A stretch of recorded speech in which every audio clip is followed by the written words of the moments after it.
revisamos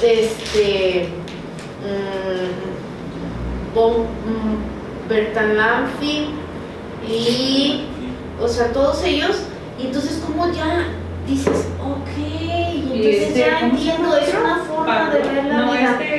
Bateson. Hay otro. En la teoría de la comunicación humana, Václavic. Ah, sí. Pero eso ya lo ven, hay una clase especial que se llama Teoría de la Comunicación, y ahí es donde ven a Václavic con sus libros de Teoría de la Comunicación. Luhmann es el que también da ya otra perspectiva muy diferente de lo que es la cibernética de primer orden, de segundo orden, y entonces como que todo esto cobra sentido. Le decía Carlos, ahorita es como la pincelada, ¿no? Lo que estamos viendo, pero en la maestría ya lo vemos con profundidad. Es lo que le decía, que yo digo, quiero la maestría, pero primero quiero saber de qué se trata. O sea, no voy a elegirla y no saber de qué tratamos. Exactamente. Bueno, entonces en las excepciones ya les había hablado de esto, que es muy importante, ¿verdad?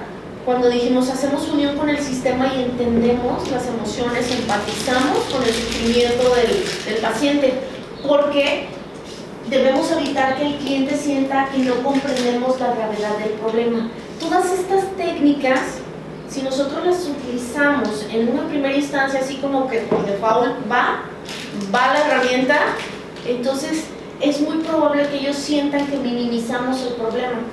Por ejemplo, van con algún problema de intento de suicidio, ¿no? Entonces mi pareja ha intentado suicidarse y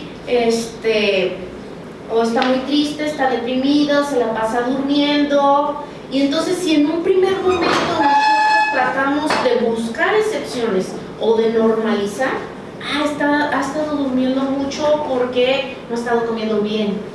Y nosotros tratamos de normalizar, ellos pueden entender que no comprendemos la gravedad. ¿Sí me explico? Entonces hay que ser cuidadosos cuando empecemos a buscar. Wickham, que es uno de los fundadores del MRI de Palo Alto, nos decía, nunca discutas con el cliente. Es mejor mantener un escepticismo desconcertado y no un celo fanático. O sea, tú no puedes estar convenciendo a un paciente que no tiene la razón. Entonces, más bien, es como mantener esta postura. O sea, sí, es tu verdad, tú lo crees así, y yo tengo mis dudas, pero lo respeto, a estar discutiendo. No se vale estar discutiendo y confrontando a los pacientes. Esa es la idea que nos está diciendo. No vamos a discutir con ellos. ¿Okay? Dichaizer nos decía, no comprensión creativa. ¿Qué es esto? Para que el cliente escoja los significados útiles y beneficiosos para sus palabras. Y entonces el posmodernismo nos dice eso, tenemos que mantener la postura baja del terapeuta. ¿Y qué es la postura baja? No comprendo. O sea, se vale decir, no entiendo lo que me estás diciendo, no entiendo cómo es posible que tú creas que ella no te escucha, sí te espera por las noches y te pregunta cómo has estado, cómo te fue en el día. No comprendo. O sea, ¿cómo me estás diciendo que te sientes desairado, que te sientes no atendido?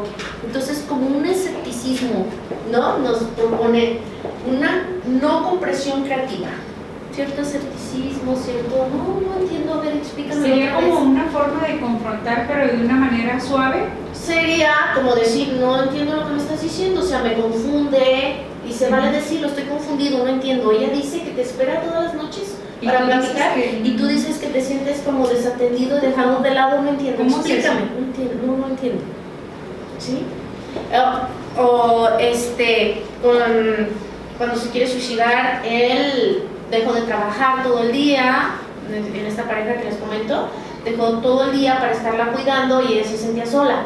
Entonces, a ver, explícame otra vez, él dejó de trabajar y cómo fue esto, y se estuvo todo el día contigo cuando dijiste que te sentías mal y que querías morirte, y él estuvo todo el día al pendiente, iba a verte, que se te ofrecía, pero tú te sentías muy sola, explícame.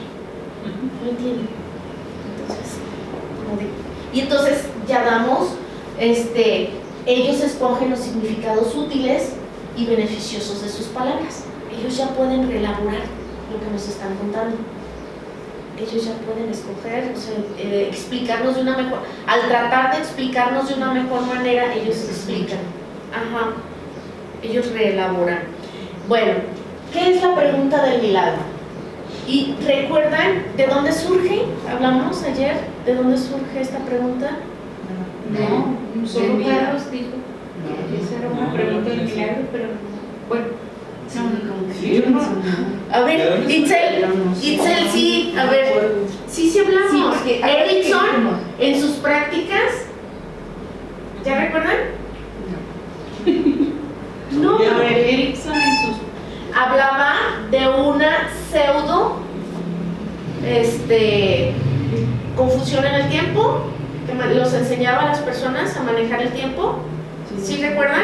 Que más adelante de Chaser dijo que era la bola de cristal y que luego ya la llamaron la pregunta del milagro. sí nos dijo, pero la verdad no me acuerdo.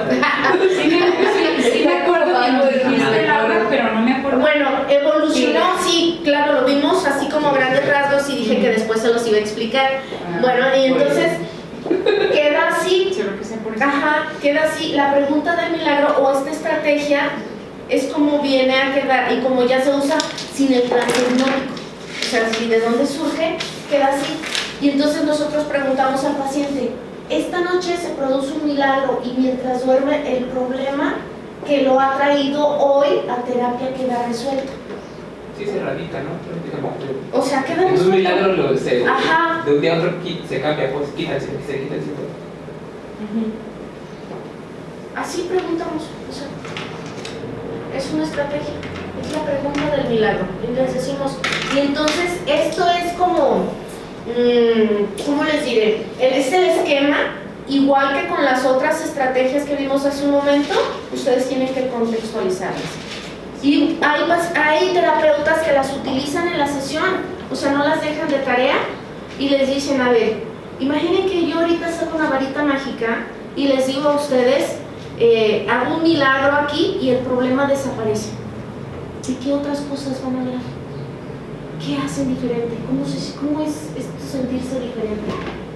Y entonces ellos empiezan a elaborar esta idea y a decir, ok, entonces si desaparecieran las peleas en nuestra vida, empezaríamos a hablar de otras cosas, como qué cosas, pues no sé, lo que les comentaba ayer de la pareja, de los miedos que nos da cambiar, o sea, de casarnos, de dejar a nuestras familias, de dejar a mi mamá que siempre ha estado conmigo, es mamá soltera y pues yo he sido su apoyo, y entonces empezaríamos a hablar de otras cosas, si dejáramos de pelear.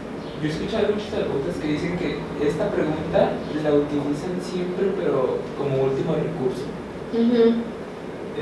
¿Qué tan cierto es? No es como último recurso, es una pregunta milagro, nos ayuda a clarificar problemas, o sea, y también tú la tienes que saber utilizar.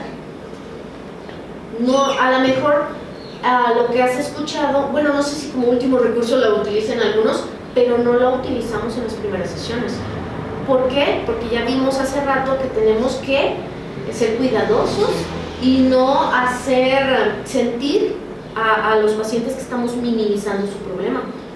Entonces tenemos que escuchar su problema, empatizar con su sufrimiento, que ellos se sientan escuchados, pero no solamente así, sino hacérselo saber. Escucho tu sufrimiento, escucho cómo te sientes, escucho cómo estás desesperado, cómo ha sido la vida, cuántos años has estado sufriendo. Todo eso debemos hacérselo saber a ellos antes de utilizar una estrategia así, porque ellos pueden sentir que minimizamos. Pero no, tanto Erickson como de Chaser, ellos no mencionan en qué sesión, ni que era ya que habían intentado más recursos o algo. Tal vez también, Carlos, habías escuchado que se utiliza mucho para clarificar cuando no pueden ponerse de acuerdo y no podemos co-crear con ellos un problema resoluble, entonces vamos y utilizamos este recurso.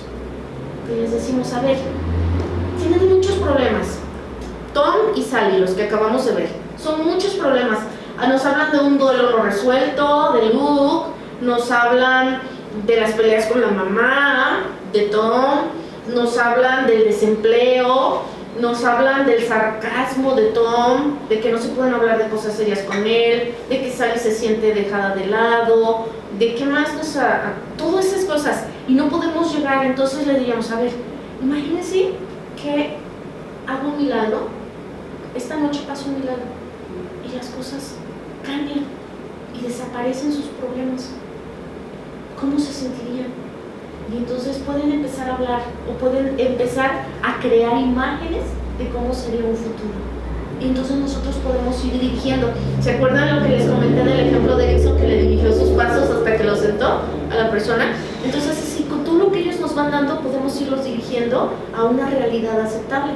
Porque ellos pueden decir, sería la vida de color rosa, todo sería felicidad y armonía, y yo tendría el super trabajo. ¿Sí me explico? Entonces ya los vamos dirigiendo, creamos con ellos, o ellos empiezan a crear cosas reales que les pueden suceder. ¿Ok?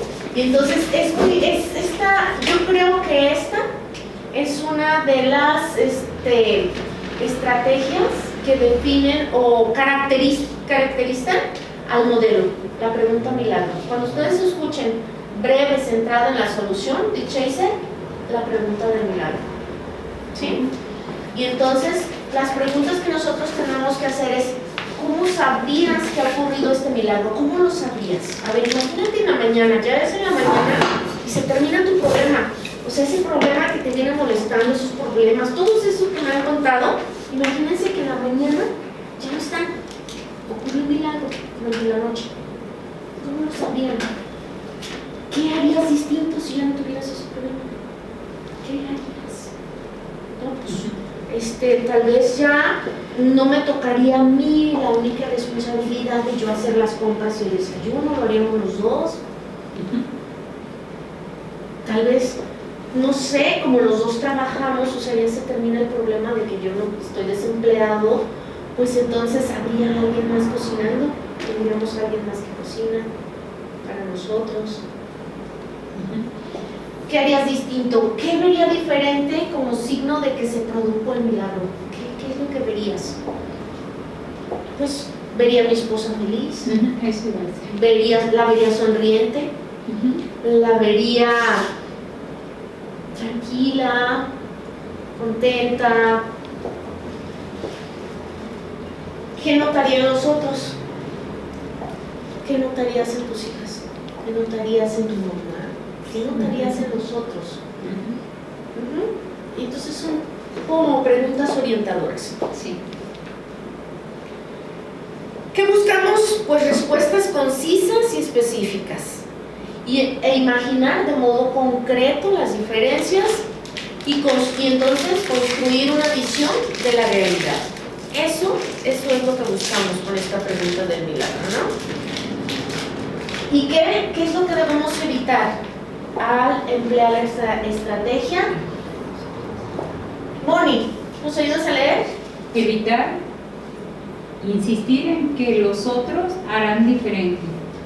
Ajá. Mejor alentar. Mejor alentar. Que los otros harán diferente.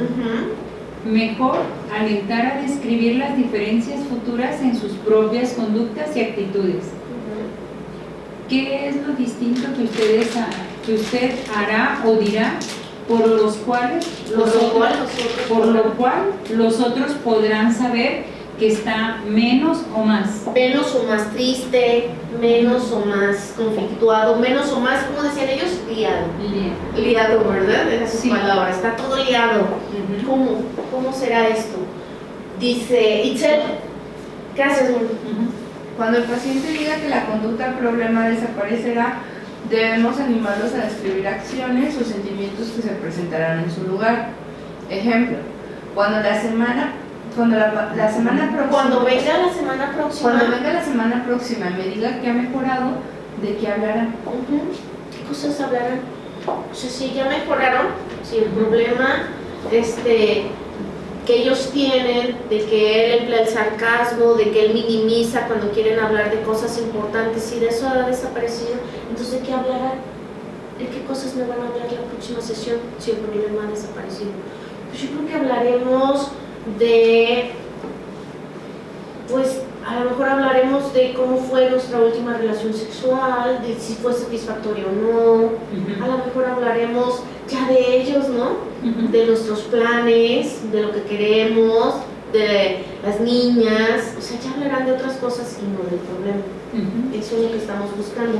Ahí donde dice evitar es que tú como terapeuta no hagas eso, o no, es que no entiendo eso. Sí, o sea, evitar que ellos caigan en estas situaciones. Por ejemplo, tenemos que evitar que ellos estén viendo lo que el otro va a ser diferente. O sea, tenemos que evitar que ellos nos digan, por ejemplo, a ver, ¿qué harás tú diferente? O sea, si el milagro ocurre, yo la voy a ver a ella contenta, feliz, tranquila, voy a ver que ella ya cambió, que ella ya no me hace preguntas, que ella ya no me molesta, que ella ya no le molesta mi sarcasmo. Eso es lo que vas a evitar. Eso lo evitas, o sea, le dices, a ver, espérame, primero háblame de ti, primero háblame de ti. Después ya de que él te esté hablando de él y te diga, ¿qué voy a ver en mí? ¿Qué voy a hacer yo? ¿Qué vamos a hacer juntos? Entonces, si te dice cosas positivas que va a ver en ella, pues está bien. Pero si te dice que ella cambió para que él esté mejor, eso es lo que debes evitar. Si te dicen que los otros tienen que hacer cosas para que las cosas estén mejor, eso es lo que debes evitar. ¿Sí? Que mi mamá ya no va a venir a la casa. El objetivo es que él se primero que se dé cuenta de que él puede hacer cosas. Incluso, aparte de que se responsabilice, que ella se dé cuenta de que ella puede hacer cosas para que las cosas sean diferentes.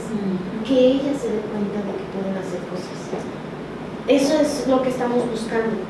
Y eso es lo que vamos a ampliar con esta pregunta. Buscar que ellos sepan que se pueden dar, que ellos sepan que pueden hacer las cosas.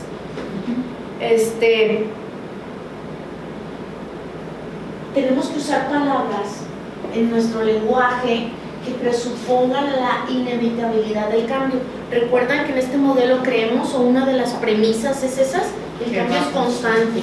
O sea, siempre estamos cambiando. ¿no? De todas formas Cambiamos. Entonces esa es una premisa que nosotros, una idea, una de nuestras ideas principales que debemos transmitirle al paciente. El cambio es constante, el cambio es inevitable. Y entonces les decimos, en lugar de usar el si las cosas cambiaran, si las cosas fueran diferentes, nosotros hablamos de cuando las cosas sean diferentes, cuando las cosas cambien. Entonces así estamos hablando de que es inevitable el cambio, ¿no? También será en lugar de sería, ¿se acuerdan? Que no usamos el infinitivo. Sería bueno. Y fíjense que es una práctica muy usada en la terapia cuando anteriormente nos decían, ustedes solamente van a dar sugerencias, ¿recuerdan? Entonces sería bueno, me gustaría que, tal vez tú podrías, y entonces mejor será en lugar de sería.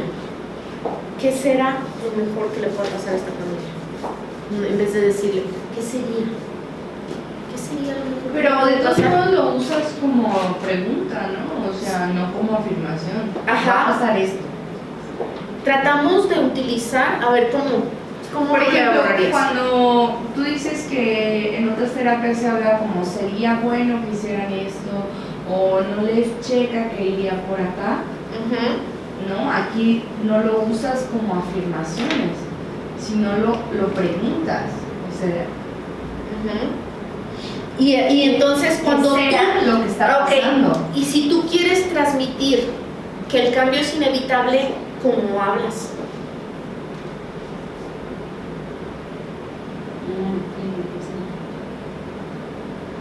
Pues ya como afirmaciones, ya como que lo das por hecho. Y entonces si tú estás buscando transmitir esa idea, el cambio es inevitable, el cambio se produce, o sea, todo el tiempo está ocurriendo, entonces hablas así. ¿Qué será? En vez de qué sería. ¿Qué harás la próxima vez que ocurra? Entonces estás diciendo que va a haber una acción. ¿Qué va a ocurrir? ¿Qué va a ocurrir? Que va a ocurrir un cambio. ¿sí? Vaya en lugar de fuera. Tratas de utilizar este lenguaje. Es una recomendación importante. Otro tipo de intervención es fingir que el milagro ha ocurrido realmente y observar cómo reacciona el otro. Aquí sí es importante, pero es dependiendo, fíjense bien, de la problemática de la familia, de la pareja, en este caso. Porque ellos pueden fingir, nosotros podemos decirles, van a fingir que el milagro ha ocurrido. Y el otro va a estar pendiente de ver cuando el otro, cómo reacciona el otro. Además, conjeturar qué días ha elegido el compañero para fingir el milagro. Y no comunicarse nada para la sesión. Y entonces, la estrategia va así. Pues, les dicen a la pareja, a ver, van a fingir 2 días de la semana, pero sin que el otro sepa qué días escogen, que el milagro ocurrió. Y la otra persona solo los va a observar y va a hacer conjeturas de qué días fueron esos. Pero entre ustedes no se van a intercambiar la información hasta que vengan aquí en sesión. Y entonces, eso nos puede dar una información muy útil de qué tanto de verdad observan, qué tanto pusieron atención, qué tanto pudieron ver al otro, escuchar al otro, que sí hace cosas diferentes, que sí hace cambios. Y entonces la tarea es para ambos, obviamente. Los dos van a estar al pendiente. ¿Cuándo se produjo el milagro? ¿Cuándo tu pareja fingió el milagro? A ver. No, pues que fue lunes y martes. Pueden estar de acuerdo, sí, realmente fueron esos días. ¿Qué cosas hicieron? ¿Qué cosas hizo? No, pues es que esos días no gritó, se vistió bonito, se arregló, o si estaba deprimido y triste y siempre. Esos días yo vi que mandó currículums. Entonces, ok, estuvieron de acuerdo y entonces ustedes pueden connotar positivamente. O sea que también las cosas positivas o las observan de su pareja y es más agradable y está mejor y les produce más placer estar observando estas cosas que estar viendo cuando no manda los currículum y que todo el día no los manda y que no hace nada. ¿Ok? Escalas. También les hablé de las escalas, ¿verdad? Sí. Ajá. Y entonces aquí claramente no lo dicen. El uso de las escalas en terapia no supone movimiento.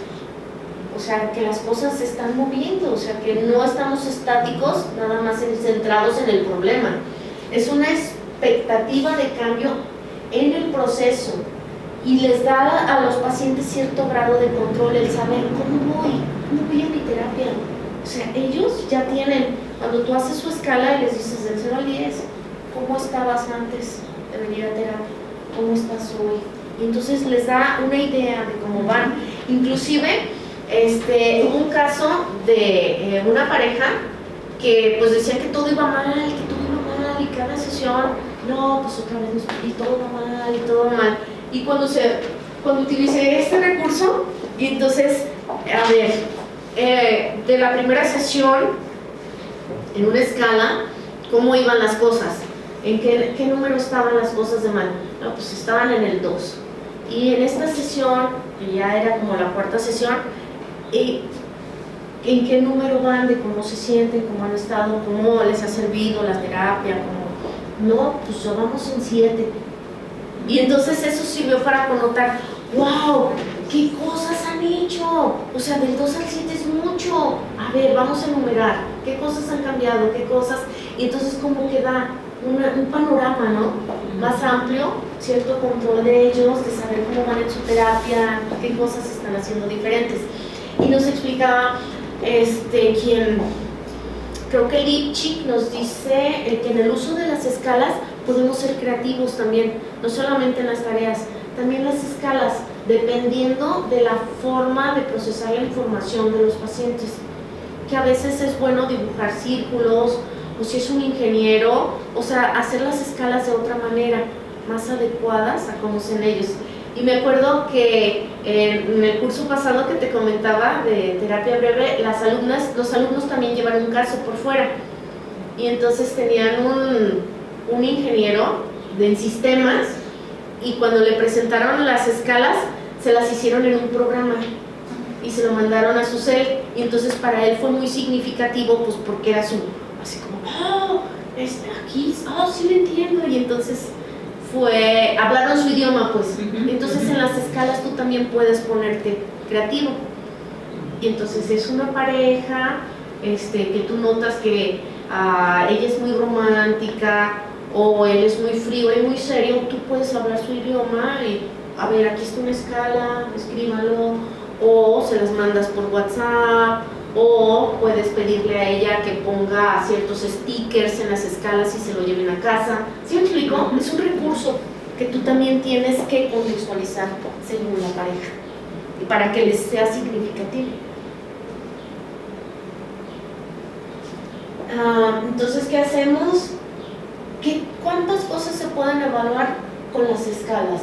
La autoestima, el interés por cambiar, el orden de prioridad de los objetivos, los progresos, compromiso, el compromiso que tienen en la sesión.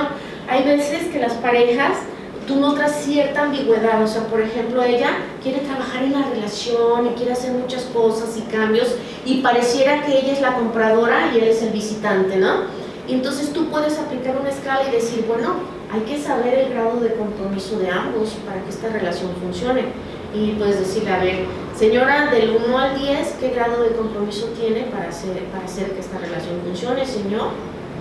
Y entonces aquí claramente ellos pueden darse cuenta, y es una información muy útil para ellos, para saber si continúan en el proceso de pareja o no, independientemente de lo que nosotros queramos. Saben que nosotros quisiéramos que se quedaran, ¿no? Y que concluyeran exitosamente un proceso, pero si no hay compromiso de alguna de las partes, ¿para qué seguir trabajando en algo que no está dispuesto a hacer alguna de las partes? Entonces, para eso también nos sirven las escalas. ¿Okay? Nosotros debemos fomentar una visión positiva del futuro para que esto invite a la esperanza, a superar el sufrido presente y a ver el pasado como una prueba más que como una desgracia. Entonces, esto también es parte del clima emocional que promovemos en las sesiones.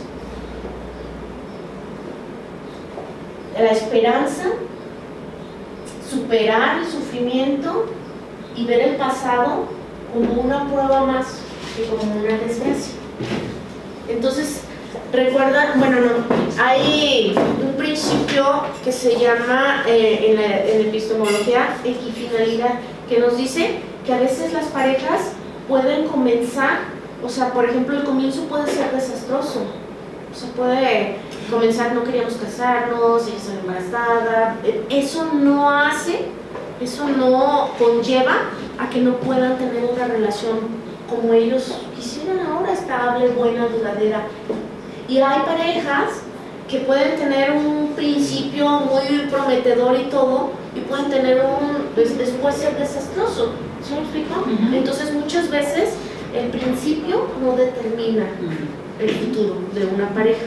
Entonces, si nosotros promovemos la esperanza y decimos un pasado fue una prueba más, eso es lo que les vamos a transmitir, y eso es lo que va a darle pues este clima de solución a nuestras terapias.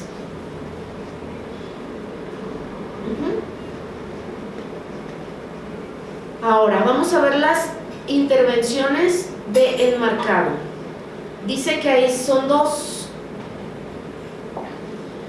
Bateson recurre al término marco para indicar la organización de la interacción de un modo tal que en cualquier momento es más probable que se produzcan ciertos hechos y se formulen ciertas interpretaciones de lo que está sucediendo.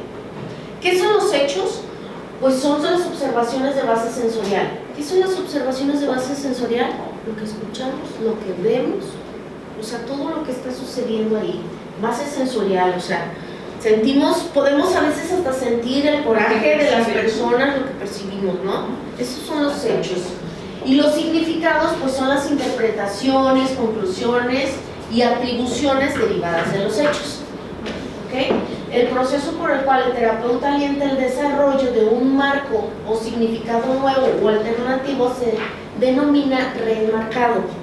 Y ahorita les voy a mostrar cómo se hace, cómo se puede planear todo esto.